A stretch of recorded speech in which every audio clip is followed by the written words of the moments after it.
What up, world? Welcome to an episode of BrandonJaneauShow. As you know, I am Brandon Janeau, and like always on all podcast platforms everywhere. BrandonJaneauShow, social media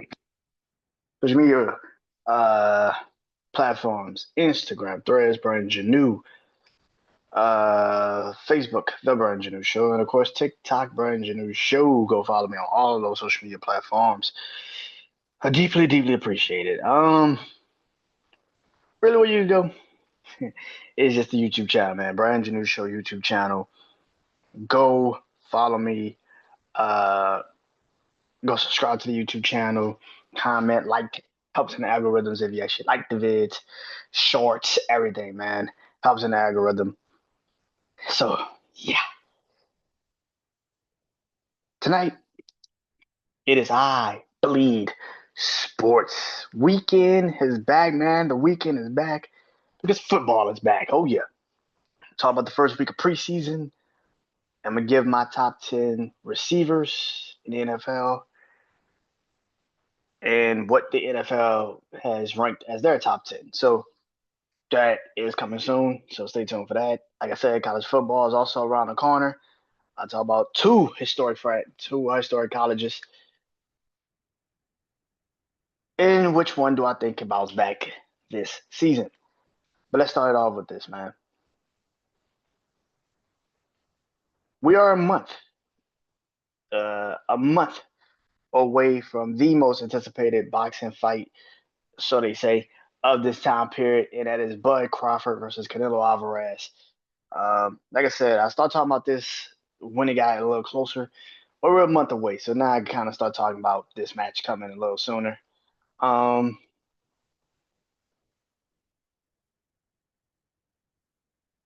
does Bud have a chance? Is pretty much what the question should be.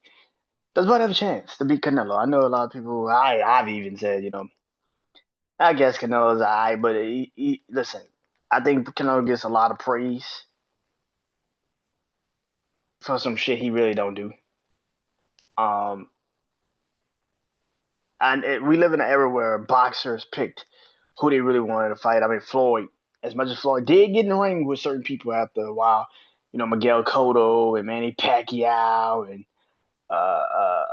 Shane Mosley and Oscar De La Hoya, and eventually he did get into the ring with certain people, but for the most part,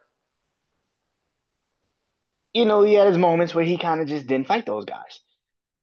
Um, Manny Pacquiao being the most egregious one. If you want to say Manny Pacquiao being the most egregious one, was probably the one. Canelo Alvarez has done the same shit. And no matter how many times people sit there and say that he hasn't, he has. He's done the same shit. Um, there's been plenty of times where Canelo Alvarez could have fought top contenders, and he chose not to. Yeah, eventually he got in the ring with Triple G, but there was a time period where he did not want to fight Triple G. He did not even think about fighting Triple G until the money was right. When HBO started paying him all that money, he was like, all right, well, I'll go fight Triple G now. There are multiple boxers that this man has had chances to go up against, particularly in this time period. Dave Benavidez. You sat there literally on camera and was like, Dave Benavidez isn't a big enough name for you to fight, which means, I'm not getting really paid to fight him like that. And Dave Benavidez is undefeated. Like, it was just like, what the fuck are you talking about, son? Like, what are you talking about, dude? Um,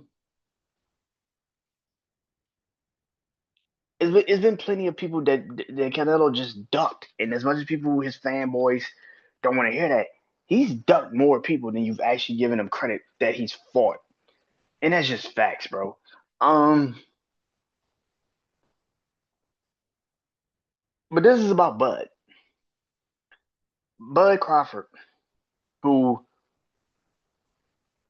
has, for the better part of a year and a half, 2 years since the Errol Spence fight, has gone around for since then said, oh, I got a great resume, I got a great, I beat Errol Spence. and I'm the Hall of Fame, and Errol Spence don't really have a Hall of Fame career and all this other shit. This fight is more on Bud than anybody. Bud needs to win this fight. You've been talking shit for a year and a half, 2 years now about how you're the best boxer in the world. Well, here's the point where you get to prove it. Are you really the best boxer in the world? Because you're fighting a guy that, even though I don't particularly think he's the best boxer in the world, there's a bunch of motherfucking people on this planet that thinks Canelo Alvarez is the best boxer in the world. I don't think that. But Bud's on his wrestle. Bud is on his box. I keep saying wrestle, but Bud is on his box. Bud's resume, if you actually look at Bud's resume, it's not bad. It's not a bad resume. I think people, it's particularly where he got certain people to box him. It makes it look like it's like he didn't really box anybody. He boxed Sean Porter and lost. He boxed Sean Porter and beat Sean Porter. Sean Porter then, like I think, like retired right after that. Sean Porter was already had one foot out the door in boxing by the time he fought Bud. He's already doing like FS1 boxing coverage and shit for PBC. Like Sean Porter was already one foot out the door by the time he got in the ring with Bud. And then you had Kell Brook. When he fought Kell Brook was coming off of another broken eye after fighting Earl Spence and got his shit broken again, his eye socket broken again. So, and yeah, he beat him in very dominant fashion. But again, it's like, what are we saying? And the only one that I can physically tell you that Crawford just absolutely demolished was Earl Spence. Earl Spence is Crawford's best win on his entire resume. Like that's the only one. Reason why Earl Spence was the undisputed at that. Well, he was unified, welterweight champion at the time. The man was a really great boxer, but he got outplayed. He got his ass whooped. And anybody that tells you that Earl Spence didn't get his ass whooped that night, you did not watch the fucking fight. He got his ass whooped. That was a bad fucking night for Earl Spence. Bad fucking night for fans. I can tell you firsthand, being in the building with my brother, who was an Earl Spence fan, he got his ass whooped. He got his ass whooped. Oh my God, he got his ass whooped that night. I ain't never seen my brother be that goddamn just disappointed. He was just like, "Oh my God, this got his ass whooped." That was a beatdown. Terrence Crawford beat the shit out of Earl Spence. That shit was bad, man.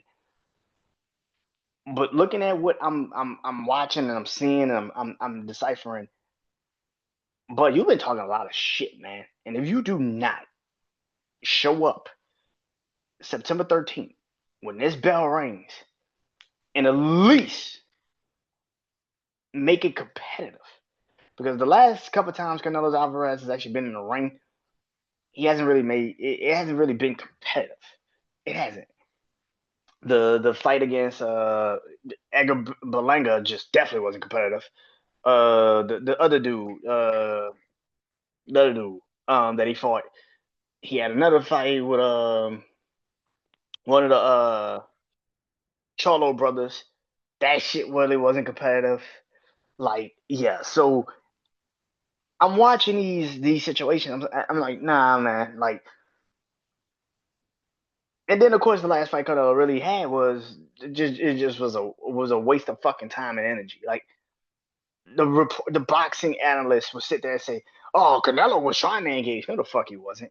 If you trying to engage, you would cut off the ring and you would go get him. Canelo was cool with him walking for 12 fucking rounds. As long as I gotta tag you for two or three of them bitches and then I can move and then you could run, cool. But we shall see, man. I just don't know. If is Bud ready? Is Bud actually does that Bud actually have a chance? Anybody has a chance. It's boxing. Anybody has a chance in boxing. Anybody has a chance in boxing. Because you have one punch or you have the boxing ability to last long. We shall see by September 13th when that bell rings if he does actually have a chance. because then the fight will happen. But if you ask me right now, do I think Bud Crawford has a chance? The one fight he had in the middleweight division, he didn't look particularly great in them. He didn't look particularly great. He looked all right. He looked like he can handle himself because he's a boxer. But he doesn't look particularly great, like he can absolutely, positively dominate in the middleweight division. And that's where the problem kicks in. So, I don't know, man.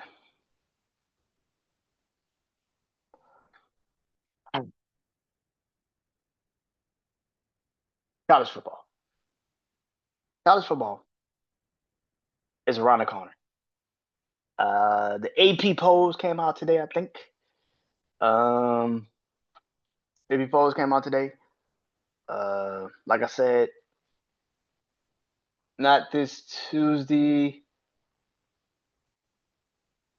not next Tuesday. Well, today I'm doing Oblique Sports, but not next Tuesday, but the Tuesday after next will be officially my crazy six and my games of the week. So get ready for that episode. It's coming back. It will be back in 2 weeks' time. I will be doing that. So would I be doing the NFL? So get ready for that too. My levels of warning, my big four. So get ready for that too. That's coming up at the end of this month. You got if you like that, if you listen to me do that, you got 2 more weeks before that is officially back. So yeah. Um let's get into it, man.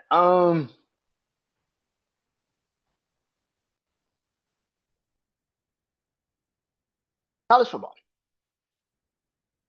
There are two teams that have always expectations.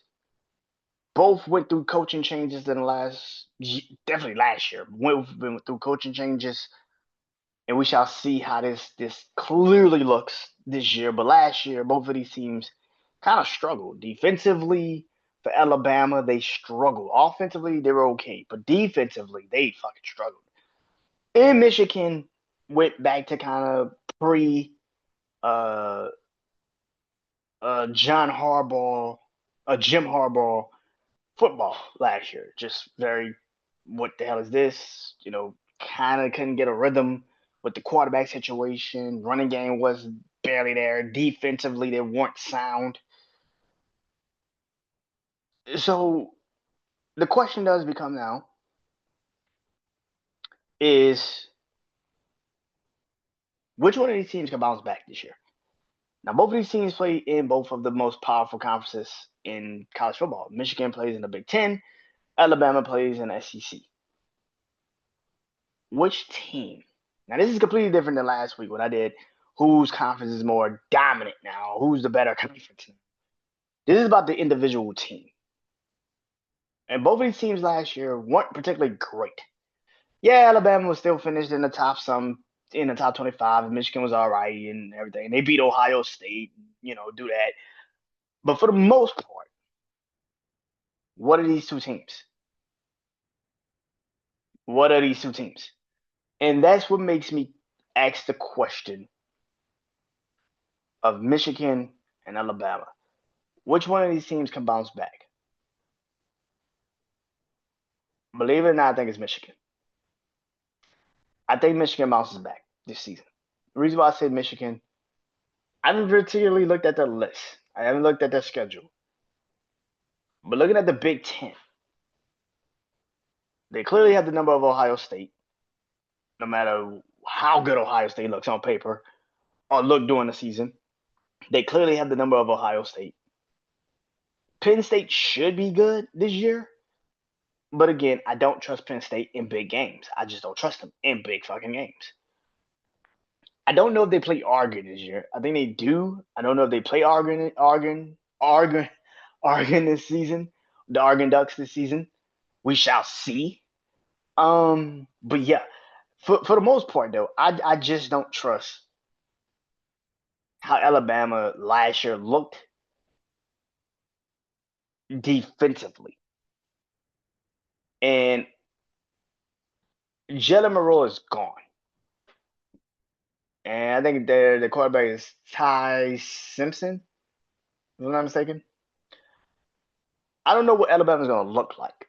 But for Michigan, they have this card that can play, which is going to be very interesting. And that's Bryce Underwood, their freshman they bought. They pretty much bought because he was an LSU Tiger recruit. And then he flipped to Michigan once they kind of paid him. But if he goes off and he has a great year, let's say he does start, he wins the job in camp, and he starts. That's a chip in this conversation that nobody's looking at. And if he's actually good, like a lot of people think he will be, that'd be pretty interesting to see. So, yeah, I got Michigan being the team that bounces back the most in college football this year. All right, let's do this. The NFL. Week one of preseason is officially upon us. It happened this week. Bunch of preseason games, week one preseason games has happened. Of course, this is the thing I'll say about NFL preseason. Week one, you never get overreactive, and that's exactly what the fuck I've been saying all fucking day from sports talk on all channels. That's all I've been seeing is people getting over goddamn reactive. It is the first time we are seeing professional football in a on a weekend basis for the first time since February. And immediately, what are we doing? Oh my God, this player's the greatest thing since sliced bread. Oh my God, this guy's gonna be the next Tom Brady and they're gonna win 7 fucking championships. Oh my God, here we go. This guy's gonna be the game changer, the life altering, all it. We have heard, I've heard this shit all my life when it comes to pre-season. That's why I do not get wrapped up in fucking pre-season. I do for my team, but outside of that, I do not care about fucking preseason, especially the first game of preseason. It's the hardest one to judge because it's literally a bunch of fucking players on the field that are just trying to make the team. Nothing more, nothing less. They're just trying to make the team. You barely have starters. I know what you're going to say. Well, they had starters on the football field. Did they play the entire fucking game? No. Did they play until the second quarter? No. They played a drive and got the fuck off the field. I do not get overreactive with pre-fucking season. But when you got new fans, these new weather fans that come out of nowhere and start talking about who they love and all this other bullshit, it's hard to sit there and tell them it's fucking pre-season. It's fucking pre-season, ladies and gentlemen. And it's the first goddamn week of it. It's not like you even getting a chance to see the whole fucking teams. It is literally third and fourth undrafted guys that had to sign off for waivers and all this other shit. They haven't even cut people yet. That's preseason. Like you got people on this field that probably ain't even gonna make the team, probably make practice squad. Shit, probably not even make practice squad. They don't even probably make practice squad. And yet you got people that's sitting there telling everybody to get overreactive to pre-season.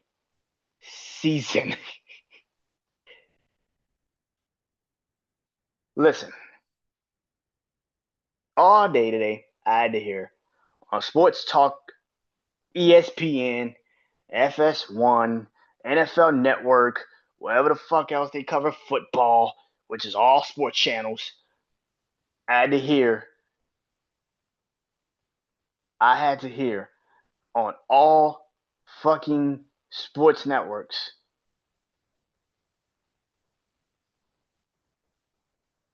that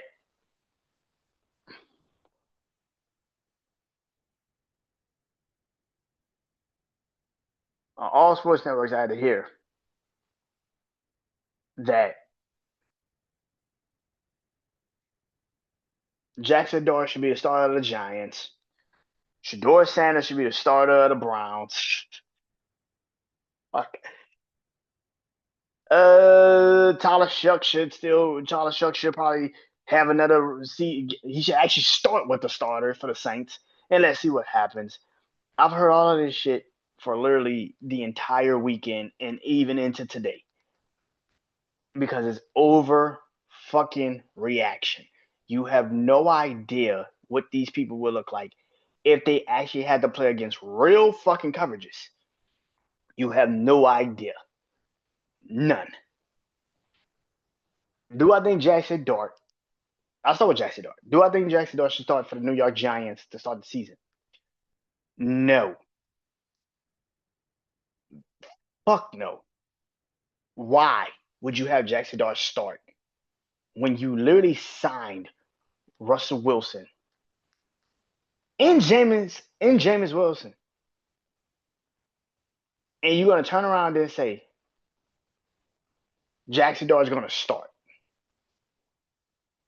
Why? He literally played against the third and fourth string defense of the Buffalo Bills. Over fucking reacted. I'm not questioning that the kid could probably not play. That's not what I'm doing. But take into consideration of who the fuck he is playing. Y'all are sitting there acting like he went up against Gregory Rousseau and Ed Oliver, like of that defense. Like they had multiple pressure coming to him.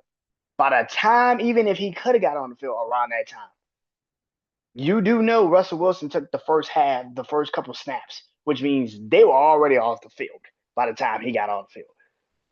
This is what I'm saying. Stop becoming over fucking reactive. Do I think he needs to be second on the depth charts? You want to put him second on the depth charts? Put him second on the motherfucking depth charts. I don't care. But to say he needs to start no matter what over Russell Wilson, what was the point of you bringing in Russell Wilson to begin with? I get to rip the band-aid shit off, but this is one of those times where, yes, would it probably fit? And Jackson Dart's been in the college football system for a very long time. He's played a long time. But even in that sense, he isn't this game changing, life altering quarterback. I still would have him sit on a bench. If you want to play him at the end of the year, play him at the end of the year. But to play him at the start of the year for no reason at all, just to sit there and say, well, we played the rookie, is stupid. I think that's very dumb. And that would be a very stupid ass thing to do. And that right then and there will show everybody, Brian Dable, listen, man, you're very concerned about your job. Even though they've literally told you and clearly the GM, you got a little bit more rope than people think, because we're not going to let you draft a fucking quarterback in the first round. Not only draft him in the first round, trade back up to go get a quarterback. You got a little bit more rope. Chill on fucking trying to, especially in the NFC East right now, where the Eagles just lost their starting offensive guard. The Cowboys are literally in a contract dispute with their best defensive player. In Washington, as good as they are, and I do believe Washington is good, your number one guy in Terry McLaurin wants more money, and you don't see him as a CD Lamb type. You don't see him like a CD Lamb, or AJ Brown. I know Puka Nacua is going to get paid crazy money when his contract comes up, which could probably be what I think at the end of this year or next year. Puka Nacua is going to get paid crazy amounts of money. Jamar Chase and Justin Jefferson and Amon-Ra St. Brown just got paid the last couple of years, and they set the wide receiver market. So I don't see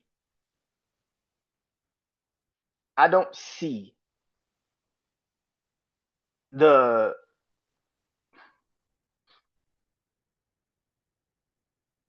the decision of starting Jackson Dart over Russell Wilson making sense. That'd be very stupid at this point, at this time. Do you think that the Giants' offense is ready to have a rookie to start? Because that must mean you trust the offensive line, you trust the running game. Outside of Malik Neighbors, you believe you have a number 1 and 2, you have a 2, 3, and 4, 2, 3. You have a second receiver you can rely on and a slot, and you have a tight end that you believe that can be the guy. Where if Jackson Dart gets in trouble, he could just check it down to him. If you don't have any of that, why are you starting him? Like I said, I get to rip the band-aid off shit, but this is one of those times where ripping the band-aid off might not be a great idea. Because if he does come in and he actually shits the bed, you can't go backwards. You cannot go backwards. You can't then say, okay, now we're gonna start Russell Wilson. That's stupid. Have Jackson Dart start, let him be the guy, and let's move on. I mean, not just Jackson Dart. Russell Wilson be the guy, let him start, and then Jackson Dart sits on a bench for at least until you get out the first 6, 7, 8 games. And then if you want to start him, if the Giants still aren't, the Giants are 4-3, but they need to kick an ass offensively, then I put him in the game. Jackson Dart, man, go ahead and start. But to physically just start him out the gate because you looked at him in preseason and he looked all right in preseason is very fucking stupid. That is a dumbass thing. And again, it's a fucking overreaction because you're talking about keep bringing this kid in, signing him, letting him be the number one guy after drafting him in the first round. And you're talking about letting him be the number one guy when you don't know how he actually will look against a actual defense that is planning and prepping for him. There is a massive fucking difference.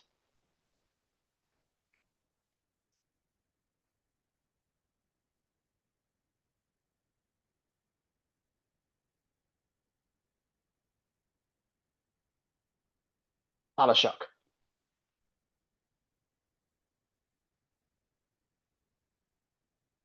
Listen,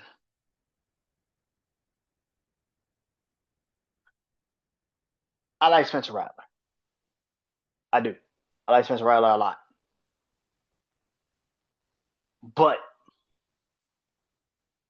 the difference between Spencer Rattler and Tyler Shuck was the reaction time. And you could sit there and say because of the offensive line, and 100% because they didn't have Eric McCoy yesterday for the Saints. Eric McCoy did not play. I don't even think Cesar Ruiz played. You don't have Alvin Kamara out there. You didn't have Chris Olave, Rashid Shaheed. You didn't have anyone out there except Spencer Rattler. You had Trevor Penning and Calvin Banks and Fuaga, who we drafted last year. And that was pretty much it. And it kind of looked like so. I want to see Spencer Rattler actually with the offensive line and the receivers and Alvin Kamara. Outside of that, he was all right. He was decent. He can do his job. But the one thing about Spencer Rattler is his reaction time. He has still college reaction time. He can't find the window quick enough. And as good as he is, I think Spencer Rattler is good. His reaction time was very poor. He can't just make a decision quick. Whereas for Tyler Shuck, he can. And no matter how that defense did look, because again, you're playing against third, fourth fucking stringers. It's not like you're playing against the cream of the fucking crop of the Chargers. His reaction time was better than I thought it would be. He got the ball out and placed it. And again, it's because he's placing it where he knows the receiver is going to be. That's why he threw the pick because he knew it's an out route and I got to hit the out route as fast as I can. But because he didn't really pay attention enough on where he placed it, it got picked off and ran back. But then he came right back and threw a touchdown. And you can sit there and say, well, they're trying to give Spencer Rattler all these bullshit plays, and look how they did Tyler Shuck. When they got in the game, he got in the game. The offense just moved smoothly. Have you ever thought maybe Spencer Rattler can't do that? Maybe they're playing to Spencer Rattler's strengths. But that's not what you think. You have this feeling of they're trying to just fuck over this kid, and Kellen Moore knows who he wants to be the starter already. That's why he's just doing whatever to Spencer Rattler. How dare he? But did you ever think that Spencer Rattler might not be able to physically do that? Did that ever occur to you? There's a reason for why he lost his job to Keller Williams in college. There's a reason for that. He's not as quarterback aware. He doesn't have quarterback awareness like maybe a Tyler Shuck. But Tyler Shuck got in the game, and they put him in literally with the 2-minute drill. And they threw him in the game, and he immediately got us down the field. I'm not sitting here saying, oh, that makes Tyler Shuck the better quarterback. No. But in this instant, and it's not just about numbers and stats, but in that instant in the game, he understood the situation quicker and faster than Spencer did.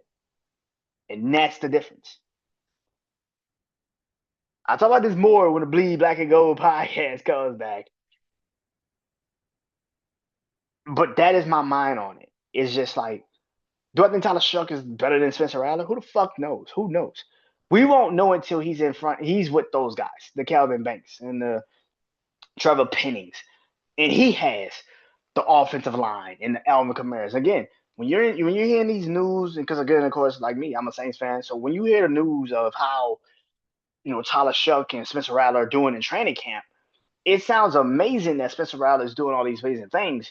But maybe he's a great practice player. But in the game, his reaction to the game play might not be up to par. Whereas for Tyler Shuck, he might not be as great in practice, but in the game, because it's actually moving, he actually can react faster. He knows what he's doing. There are certain players that's like that. That's great in practice, and then when you get them on a football field and the actual game is played, he can't do shit. It's like he's stuck in quicksand. He can't really move. He can't really do what he needs to do. So that's what I saw yesterday from Spencer Rattler and Tyler Shuck. Not saying Spencer Rattler was terrible, but when I saw Tyler Shuck get on the field, he completely and utterly made people say, "Oh, wait a minute now." And then immediately after he threw a pick, he came right back and threw a touchdown. That's what you want. You want somebody that has a short memory in the game. That's what you need, and that's what you want as a if you are a team with any fucking quarterback. You want your quarterback to have literally the smallest inklet of, yeah, I throw a pick. All right, let's move on. As soon as they bring it back or whatever happens, they clear their mind, they go right back out on the field and they dominate. That's what you want. That's what you want.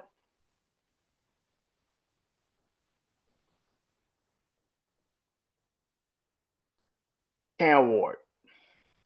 That was another one. Played preseason. I saw people immediately ready to write his obituary on social media after the first drive because they really didn't do shit when he first got in the game. I think he went 0 for 2. I think the first drive didn't really do anything.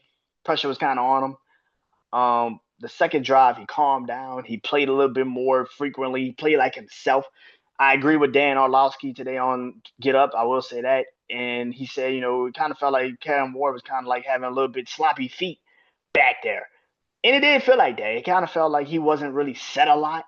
He was just trying to get the ball out of his hands. He was just trying to do so much. He was just trying to hurry it up and get the ball out of his hands and just hurry it up. But I like the fact that he basically still with that. His second drive is pretty much what I expect Cam Ward to be in the NFL.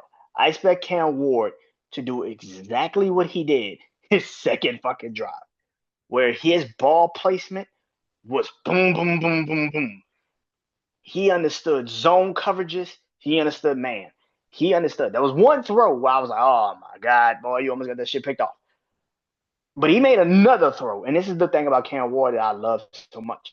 because he makes throws where you just like, bro, ain't no way in fucking hell he fit that shit in. That was a defender. If you see this clip, there was a defender in front of the ball, and it looked like, oh my god, he about to get this shit picked off. That shit went over the defender's hands, right into Calvin Ridley's hands, and you're just sitting there like, all right, I would never doubt you again, man. That's Cam Ward. That's what I've been waiting to see. That's the guy that I know he is. That is the guy. That is why I kept saying he's the number one quarterback on the board. I don't know why the fuck people think that this was a conversation or a competition for the number one quarterback when I knew Cam Ward was the guy. He needs to set his feet. He needs to get his feet placement right. And once he does, it's game over.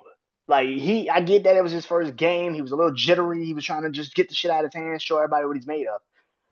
But once he finally shows everybody really what he's made of, game over. Put it in the box. I have said this. Me and my brother Juan said this, and I said it here. I think I did say it here. That I think the Tennessee Titans makes the playoffs this year. I think the Tennessee Titans go to the playoffs this year. You're in the AFC South. There's not too many teams in the AFC South that you actually think are good. I mean, outside of the Houston Texans, that's the only team you really have to compete with in the AFC South. And then in the AFC, we're talking about just the AFC. We're talking about the AFC, Cincinnati, Baltimore, Pittsburgh, possibly, maybe, you know, maybe two, um, maybe two teams from the AFC West. You know, maybe two teams from the AFC East. But for the most part, they could sneak in. I would not be surprised if the Tennessee Titans sneak in. I'm saying even on record. I think the Tennessee Titans actually win the division. I think the defense is good this year, and the offense, like under Cam Ward, does what he needs to do. I think this is the best team that you've asked for. I thought Cam Ward did amazing this preseason because I knew Cam Ward could do that shit. Like I said, a little bit more reps. Let's see him a little bit more in preseason. But by the time week one starts, there's no denying this team will be one of the best teams in football. And I think Cam Ward is going to surprise everybody. Not surprise you, but pretty much the ones that never talked about him after he was drafted. You go number one overall and you don't even get coverage on you like that. This is the most disrespectful shit I ever seen a number one quarterback ever get dished. A number one player in a draft ever get dished. Like, you treat this kid like he was just a nothing. And like, and because he's not a flashy name. Like the next guy I'm about to talk about, which is Shedeur Sanders. I want Shedeur Sanders fans to stand up and take a clap. Get your bow on, get it all out your system. You deserve it. Shedeur Sanders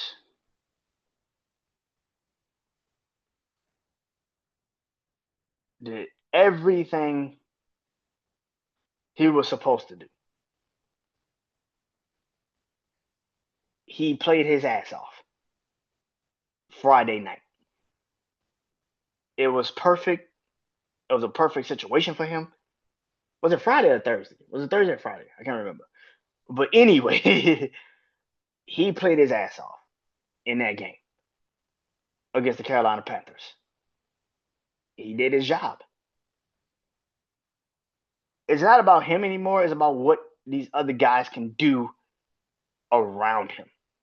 You didn't really get a chance to see Kenny Pickett. Small hands Pickett ain't gonna do shit. So let's get that out the way. You're not gonna see Joe Flacco, old man Flacco. You're not gonna see it. And you're damn sure. And you're damn sure you're not gonna see Deshaun Watson. So when you think of the situation, Shedeur went out there and balled. This is your chance as Shedeur fans. I know y'all have been jumping up and down, screaming, if anybody wants a quarterback, if I was everybody, I'd go call the Browns right now and go get Shedeur Sanders. Pump your brakes. Because as much as y'all want to sit here and tell everybody that it's even though it's preseason, he looked great. I want to keep it in the realm is it is preseason. And it's the first game of preseason. Again, people get overreactive, especially when you haven't seen something all for at least a couple of months. And especially if you've been screaming that this kid is the second coming of Tom Brady. So this does not change my stance on what I feel about Shedeur Sanders at all. Again, same thing with Cam Ward. I'm saying about Shedeur Sanders. Everybody knew he was accurate. Who the fuck told you that he wasn't accurate? If I told you he wasn't accurate, he can run. Who the fuck told you he couldn't get out the pocket? Who the fuck told you he couldn't get out the pocket? But this overreactive shit has got to stop. He was the only Browns quarterback that actually has a chance to start this year that we actually got a chance to really see. And again, I'm not saying that he wasn't good, that he didn't do his thing, but I'm not gonna give him high praise for playing against third and fourth fucking stringers. Like this shit is crazy. He had no Jerry Jeudy on the field. He had no David Njoku. Who was his running back in that game? Are they gonna be the starter? What's the offensive line of the Browns looking like? Were they looking great? Because I saw some pressures get straight through the hole and almost got to the kid. And that's on the Browns. This is what I keep saying. Y'all keep sitting here and telling people that this kid's the second coming of Tom fucking Brady and not understanding the situation that he's physically actually going to be in. He has two weapons, David Njoku and Jerry Jeudy. After that, good fucking luck. Because he doesn't have shit after that. He has an offensive line that is very questionable. At best. That's at best. The defense is going to be great. I don't question the defense of the Browns at fucking all. But we got to stop with this overreaction shit. Shedeur Sanders did exactly what I thought he would do to third and fourth fucking stringers. He outplayed them. He was the better player on the field. He was the better quarterback on the field. Because he's been practicing. What third and fourth fucking stringers since he's entered into training camp. Like, the fuck are you talking about? And this isn't an attack on him as a black man, like all you motherfuckers think it is. Every time somebody says something about this kid. I'm trying to keep it in the realm of sports, and y'all gonna turn it into a racial thing, which clearly you motherfuckers are retarded. Because that's all the fuck you can do. When somebody doesn't like something or doesn't agree with you, you immediately try to turn it into some personal shit. How about we just could sit there and say we agree to disagree? But that's not the world we live in anymore. Because you can't agree to disagree. Because if we agree to disagree, that means you respect what I'm saying. You just don't see it that way. And that's cool. Shedeur is a good quarterback. Like I said, I think Shedeur is going to be a good quarterback. Never said Shedeur wasn't going to be a good quarterback. But this he's the savior shit is crazy to me. The man played against third and fourth stringers. You can't even have a conversation, a respectful conversation, until you actually admit to yourself that it is preseason and it is the first fucking game, which means nobody started from the Carolina Panthers. And if you did sit here and tell me, oh, you lying, that was starters out there. Okay, name me the starting Panthers defense for the 2025 season, 2025-2026 season. Don't worry, I'll wait. Because you don't fucking know. And I'm not talking about going Google it. I'm talking about you actually know it from the fucking back, from the mind. Tell me who the fuck you know as a starter on the Carolina Panthers defense that will play this upcoming year. Outside of Derek Brown, I give you two. Derek Brown and J.C. Horn. Outside of those two players on the Carolina Panthers defense, name me some more defensive players on the Carolina Panthers defense. Because you fucking can't do it. Stop telling us that you're not supposed. Stop telling people like me that we can't tell y'all, hey, bro, it is just preseason. What he did is what we always knew he could do. He has amazing accuracy. Nobody's ever told you that he didn't have amazing accuracy. But the problem with people is that you want to be right more than you actually want to live in reality. Reality is he looked good Friday, Thursday, Friday, whatever the fuck they played. He looked good in that preseason game. Nobody's telling you that he didn't look good in that preseason game. But we're telling you to pump the fucking brakes. The reason why we're telling you to pump the fucking brakes because we don't tell you this now. When the actual season starts and he doesn't do that shit you thought he can do in preseason, you're gonna turn around and then say, "Well, the offensive line sucks, and he doesn't have weapons, and it's Kevin Stefanski's fault." And it's no, we're telling you to pump the brakes now because once this season starts and you start to really see the Browns play football, and if he's the starting quarterback immediately, you're going to see this kid fucking struggle. And he's going to have his games, like I said a long time ago. He's going to have his games where he looks fucking phenomenal. I'm not going to sit up here and tell you that he's not. But for the most part, he's going to fucking struggle. Because he's a fucking rookie. Ladies and gentlemen, he's a fucking rookie. He's not a fucking game-changing, life-altering, take no prisoners fucking player. He was never that in college. Who the fuck told you that? The first year he played in actual conference football, D1 football, he shit the fucking bed. And then y'all ran on my page and told me how it was the offensive line fault.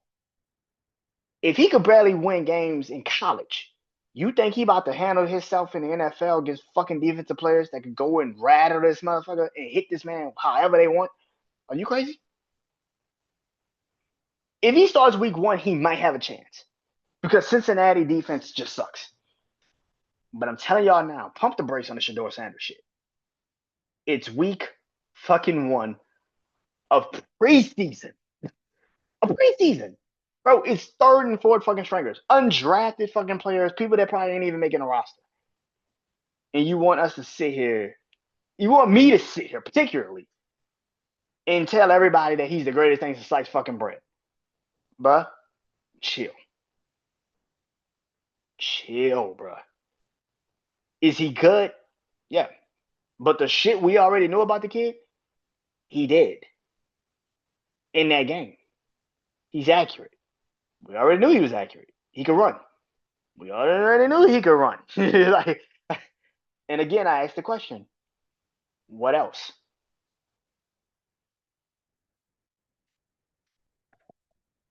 Anyway,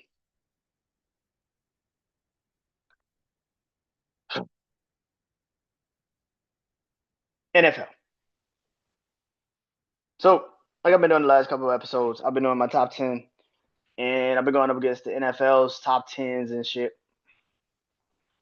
And again, this is another list. This time, last week it was the running backs. This week, it's the receivers. Again, it's ESPN's rankings of these receivers. And then I got my list. So, I'm going to go down by each one. At number 1, ESPN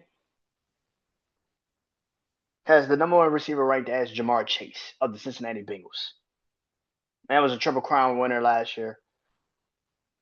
Was pretty much getting triple covered and still was putting up fucking video game numbers. My number 1 receiver of the 2025 season is Jamar Chase. I'm not going to sit up here and pretend like Jamar Chase is not my number 1 receiver either. Like, the season that he had last year was crazy. Like, that is just ridiculous. I expect him to do the same shit this year. I don't. As long as he stays healthy, which is the key point, as long as Jamar Chase stays healthy, there's not one person on this planet that's going to stop Jamar Chase and Joe Burrow. Not one. As long as he stays healthy and Joe Burrow stays upright, nobody's stopping this. Nobody's stopping that duo at all. And number 2, ESPN has Justin Jefferson. of the Minnesota Vikings. Me and ESPN are on the same goddamn accord because that is my number two too. It is Justin Jefferson of the Minnesota Vikings. I don't give a shit who his quarterback is. At this point, Justin Jefferson is starting to feel like Andre Johnson, Larry Fitzgerald. like it's like nigga, just throw me the ball and get the fuck out my way. DeAndre Hopkins, like just throw me the ball and get the fuck out my way. Justin Jefferson is that dude. He's that fucking guy. And there's not a fucking person on the planet about to tell me that Justin Jefferson isn't that fucking guy. One of the best receivers in the NFL, and it's not even fucking close. Years ago, after his rookie season, I remember me and my brother Juan did, a show with some people, and they asked me, like, who's your top 5 receivers right now? And I said Justin Jefferson was in that top 5. People looked at me like I was fucking crazy. And I was like, nah, Justin Jefferson is the number one fucking guy. A couple years later, they all had to apologize. I'm just saying. I'm just saying. I see shit. Number 3. This is what me and ESPN completely and utterly then completely splits the fuck up. Like the first 2 I agree with. Then we completely split the fuck up. Number 3, they have Tyreek Hill. Tyreek Hill is 3rd on their list. Miami Dolphins, Tyreek Hill. I'll talk about that later. For me, number 3 is Amon-Ra St. Brown for the Detroit Lions. There's not one person on the planet that I don't think that is better than Amon-Ra St. Brown right now. I think Amon-Ra St. Brown for the Detroit Lions is the quintessential best receiver in the NFC. After Jamar Chase, it's Amon-Ra St. Brown. I think people are sleeping significantly on Amon-Ra St. Brown. The man has been one of the best receivers in the last 2-3 years. The man has been one of the best receivers in the last 2-3 years. Anybody sit there and tell you that he's not been one of the best receivers in the last 2-3 years ain't been watching fucking football. Clearly, they ain't been watching football. Amon-Ra St. Brown, to me, is the 3rd best receiver in the NFL coming into 2025. I don't know what this offense is going to look like. Nobody does. I do not know. If they can give us something like they have been the last couple of years under Ben Johnson, there will be no denying that this guy is the 3rd best receiver in the NFL. None. Number 4, they have CeeDee Lamb from the Dallas Cowboys.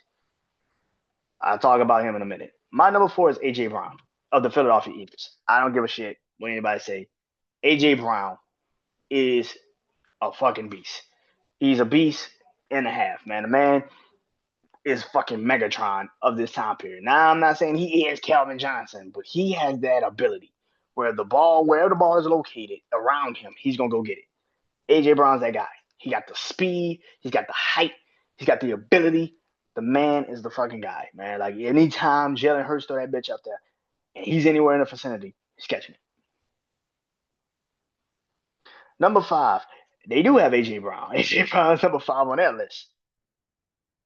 For me, my number 5, and yes, I know, I already feel it. My number 5 is Malik Neighbors. For the New York Giants.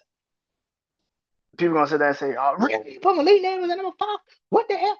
Malik Neighbors had 3-4 quarterbacks starting last year and put up rookie-breaking numbers.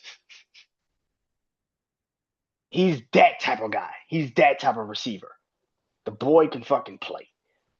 I've seen enough of him to know since college, he's one of the best receivers in the NFL. Anybody tells you that he's not, you're crazy. I don't know who starting quarterback will be, but whoever it is, it's better than what the fuck he had last year. I tell you that much. Number 6, they have Amon-Ra St. Brown.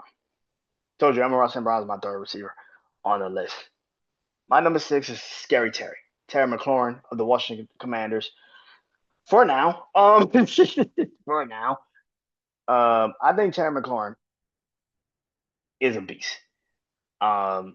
You finally got a chance to see him actually with an actual number 1 quarterback, a guy that can actually get him the ball and show everybody what he's capable of.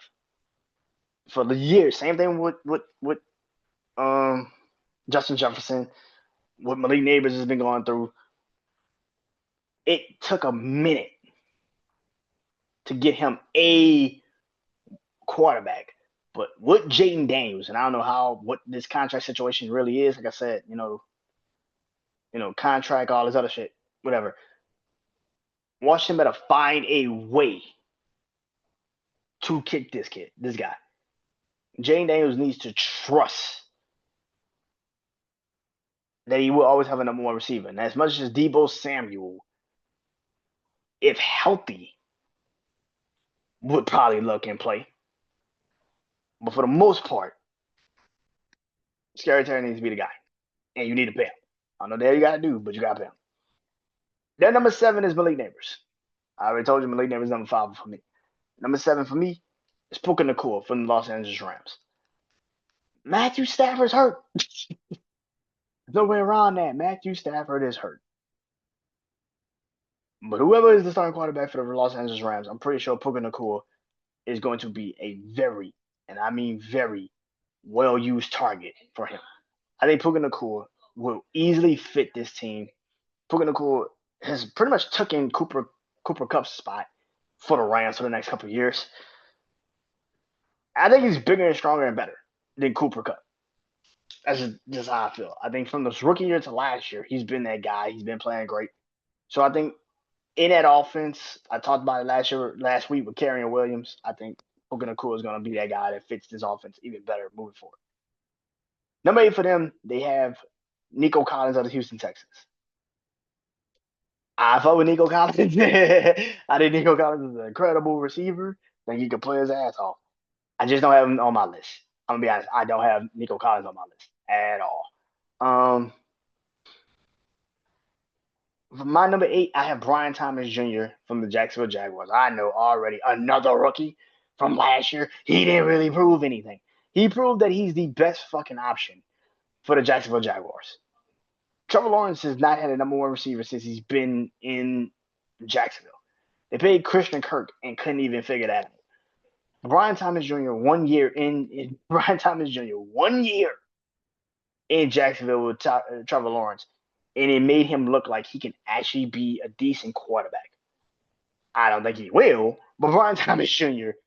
is the best wide receiver they could have asked for that fell in their laps last year in the draft. Let's just be real. Number 9, they got Mike Evans of the Tampa Bay Buccaneers. I don't have Mike Evans on my list at all. He's a great receiver. I've watched him since he's literally entered into the league, of course, being a Saints fan. But I don't really give a shit about Mike Evans like that. My number 9 is CeeDee Lamb. Told you I was gonna get back to him. They have him at 4. I have him at 9. I think CeeDee Lamb is great. Listen, what happened to this man in this preseason game? He wasn't even playing, bro. And he got fucking smashed, bro. Like, oh my God. CeeDee Lamb in that game, oh my God. That was bad, man. But CeeDee Lamb, I got him at 9. For what he can do, what he can do in the games, he's good. I'm not gonna sit up here and pretend like CeeDee Lamb is not one of the best receivers in the league. I just don't see him like everybody else sees him. I think people see him as like this top game-changing, life-altering receiver, and I don't see him like that. Because if he was, you wouldn't go out there and go get a George Pickens. You wouldn't go get another number 1. And I know a lot of people sit there and say, well, that's the point of having a guy like a CeeDee Lamb. You need another kind of guy that can take the pressure off him. Nah, not really. You just need a really serviceable 2. George Pickens is another number 1 if you actually play him right. I don't see the point of having CeeDee Lamb and George Pickens both on the same fucking team outside of you don't know if CeeDee Lamb could be your number 1 guy to carry the load for the rest of the season. Because for the last couple of years, he's been kind of getting hit a couple of times here and there, a little banged up. So, yeah. Their number 10 is Garrett Wilson of the New York Jets. My number 10 is Tyreek Hill of the Miami Dolphins. So Tyreek Hill on their list is 3rd. Tyreek Hill on my list is 10. The reason why Tyreek Hill is so low on my list is because, 1, he's getting older. That's 1. 1, he's getting older. And 2, nobody knows what the fuck is going on with this Miami situation. last year at the end of the year, you talking about something, I'm not gonna be here next year, and I'm out this bitch pretty much. And then you turn around and you haven't been traded, you haven't been talked about, and now the season is starting up again. Preseason has happened, and now you still on Miami, and they're now still talking about you maybe getting traded. What the fuck is happening? When he is on the field and he's playing, Tyreek Hill is great. By telling you that Tyreek Hill is not great, but let's be 100. I think what Tariq Hill has been for the last couple of years is a great stat filling receiver. He can play his ass off. But what the fuck does he do for your team outside of that? I don't know what Tariq Hill is in the NFL right now. Is he your number one receiver? Is he still your number one receiver? Because when shit goes left, he wants out. So I mean, but that is it, man. That is it. I'll be back next week. Like I said, 2 weeks away from the actual NFL season starting up. Yeah. Till next time, I am Brandon Janeau.